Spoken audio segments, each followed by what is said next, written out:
Mini-episode 696 of the FDH Lounge is brought to you by Sportsology, delivering unconventional columns and webcasts about sports, TV, music, movies, and more. Follow them on the web at sportsology.com. The FDH Lounge. You'll want to schedule your life around it.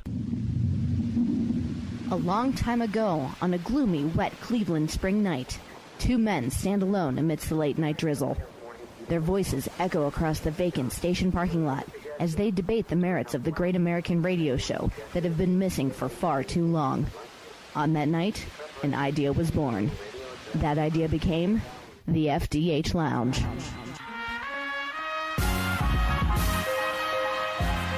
Welcome to the FDH Lounge. Welcome to mini-episode 696 of the FDH Lounge. This is FDH Managing Partner Rick Morris here with another in our line of reviews of critically acclaimed television shows that have completed their run and are available for streaming on either Hulu, Netflix, or Amazon Prime.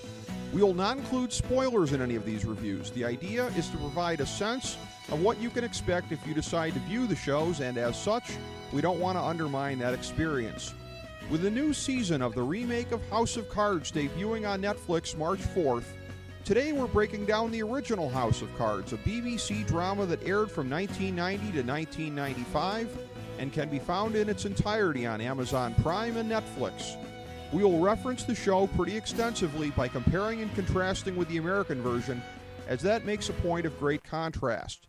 The only possible exception to our no spoilers rule is to note that the main character goes on to become Prime Minister, as the American counterpart goes on to become President through the course of the series.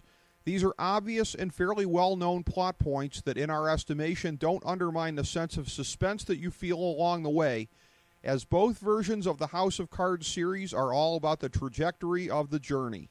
Here are the 5 most notable elements of the British franchise. Number 5. Just as the American series features the rise of ambitious politician Frank Underwood to the presidency, the BBC version spotlights another fellow with the initials FU, Francis Urquhart, as he rises to become Prime Minister. With the British system being of a parliamentary nature as opposed to the 3 branches of government style in America, the original House of Cards is a bit more straightforward in terms of tracing Urquhart's rise, as Underwood had to follow the Gerald Ford path of jumping from Congress to the Vice Presidency en route to the Oval Office.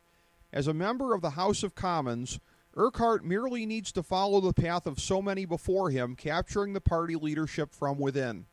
What's uncanny in terms of the timing is that the first chapter of the series aired beginning in November of 1990, portraying Urquhart jousting for position in the aftermath of a fictional coup against Margaret Thatcher, right on the heels of the real-life Conservative Party coup against Thatcher that had just occurred.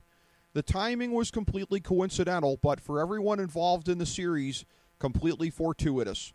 With his rise to the top initially blocked, Party Whip Urquhart, a devious and manipulative mastermind, unleashes waves of chaos that always remain untraceable in their origins.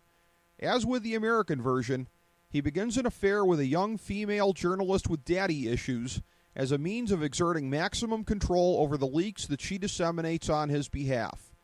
There are similarities and differences between the American and British versions in terms of how the affair finally ends, with the British one involving far-reaching consequences. But if you like the story told in the American House of Cards, you should find the BBC original equally engaging to follow. Both also utilize the unique model of having the protagonist break the fourth wall from time to time, turning to address the camera directly in the middle of a scene and making observations to the viewer that nobody else in the scene is able to hear. Number 4.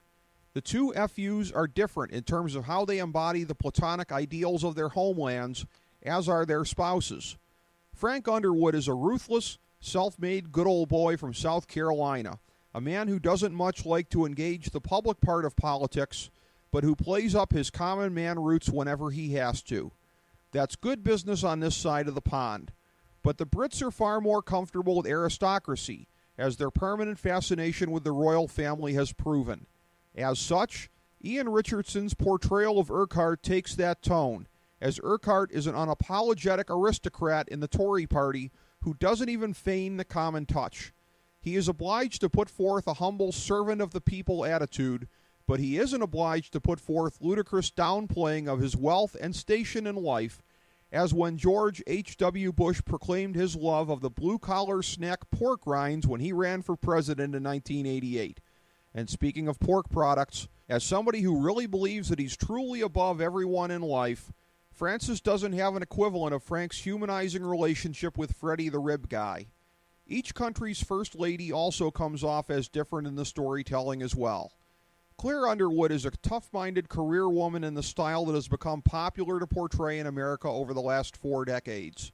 She gives the appearance of co-signing all of Frank's moves for the greater good, even the ones that are disloyal to their marriage, but she is always conflicted about playing along with everything, and she even strikes back at him whenever she's had enough. But Elizabeth Urquhart fits the classic model of the backstage confidant who knows her place, tolerating her husband's strategic affairs and only ever privately taking issue with him when he seems on the verge of losing the power that they both crave above all else. The lead females each conform to the expected social norms of a first lady in each of their respective nations. Number 3.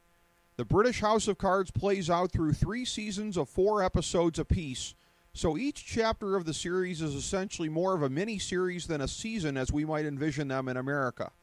Chapter 1 is simply titled House of Cards, and it traces Urquhart from his initial subtle maneuvering post-Thatcher to his successful coup against her replacement as Prime Minister. Chapter 2 is titled To Play the King, and it aired in late 1993, showing Urquhart established in office and facing a rough election at the top of the ticket. His plight is complicated by the recent rise to the throne of a new king who mimics the real-life environmental and social concerns of Prince Charles, but who thinks nothing of putting them out there publicly as a thinly veiled attempt to put his thumb on the scale for the Labour Party. Urquhart soon finds himself at war with not just his official opposition, but the monarchy itself, even as he keeps the favor of the king's ex-wife and her young son, both of whom are clearly modeled after Princess Diana and Prince William. The final chapter is entitled The Final Cut, and it traces Urquhart's bitter determination to outlast Thatcher's period in office and to get out of her shadow once and for all by leaving an even bigger legacy of greatness for himself. His corrupt efforts to manipulate oil rights in a disputed area of Cyprus, as well as his own feelings of regret about his past history on that island, lead to a war that he at first cynically welcomes but quickly loses control of. Finally smelling blood, long-suppressed opposition in the Tory ranks materializes, causing Urquhart to fight literal and figurative wars on different fronts. Without giving away the ending, suffice to say that the series concludes definitively with no room for a sequel. In this way, it differs somewhat from the American version, which saw Underwood rising to the vice presidency at the end of Season 1, conducting a successful coup against the president by the end of Season 2, and working through a rocky period in the Oval Office in Season 3. With Underwood's ultimate political fate the subject of a cliffhanger at the end of Season 3, the American version was always meant to go longer than the British trilogy that inspired it. Number 2. The British version is disadvantaged somewhat by serving as a representative of its era. It was the new golden age of TV that inspired the American House of Cards, as the storytelling has much in common with other big favorites of today. Granted, it's much more soapy and pulpy than some of the purer stories, but it doesn't feel out of place in the discussion of them, whereas the British House of Cards sometimes looks and feels like they're channeling Dallas, Dynasty, or some of the other 80s primetime soaps. Particularly in the first chapter, which was shot in 1990, big hair is a part of the scene, and if you thought that the plot twists and power plays were a bit convenient when being executed by Underwood and company, you'll shake your head even more when you follow the original. On the other hand, the original was a bit ahead of its time in portraying the struggles involved in interracial and gay affairs, which were rarely depicted on television at the time. But much like how it's possible to appreciate crime story, but still wish that it were possible to be made without some of the commercial compromises of the time, the original House of Cards is very entertaining, but captive to the dictates of an era that was more dumbed down than today. Number 1. The colorful array of characters around Urquhart, like those around Underwood, help greatly in terms of making the story pop off the screen. While each House of Cards franchise traces the efforts of an obsessive politician on his way to the top, the interactions and personalities of those in the orbit of power are instrumental in the storytelling. No true illustration of such a tale can be complete without delving into the worlds of not just high-level politics, but elite media and even national security services. And while watching Underwood navigate the modern era of social media and 24/7 news coverage is fascinating, Urquhart's manipulation of the famed British tabloids is certainly a timeless one. If you watch the American version of House of Cards, you'll have great appreciation for the British one as a template to be tweaked for the saga of Frank Underwood. But even if you've never seen the second edition, if you have a taste for fine television, the chances are that you'll greatly enjoy the first edition.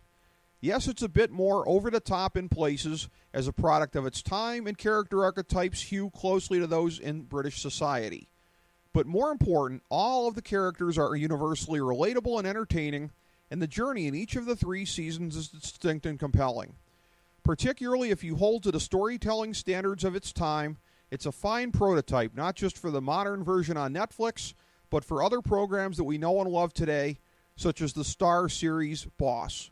Thank you for tuning in to this mini episode of the FDH Lounge. As we bring the show to a close, we would like to extend our deepest gratitude to NBC, CBS, ABC, Fox, all Clear Channel affiliates, TNT, TBS, USA, UPN, Deadspin.com, YouTube.com, YTMND.com, MySpace.com, various blogs, Fox News, CNN, CNBC, MSNBC, IamBoard.com, Billboard.com, Google.com, ESPN, ESPN2, ESPN News, ESPN Classic, NBA TV, NFL Network, Sports Time Ohio, Athlon Magazine, Comedy Central, Cartoon Network, The Boomerang Channel, QVC, BET, The Spice Channel, Steno Notebooks, Manwich, Papermate Office Supplies, Waitresses, Strippers, Bartenders, Garbage Men, Janitors, Microwave Popcorn, the writers of The Office, Scrubs, Entourage, My Name is Earl, Oz, Metalocalypse and the Boondocks, Aquafina, and The Periodic Table of Elements.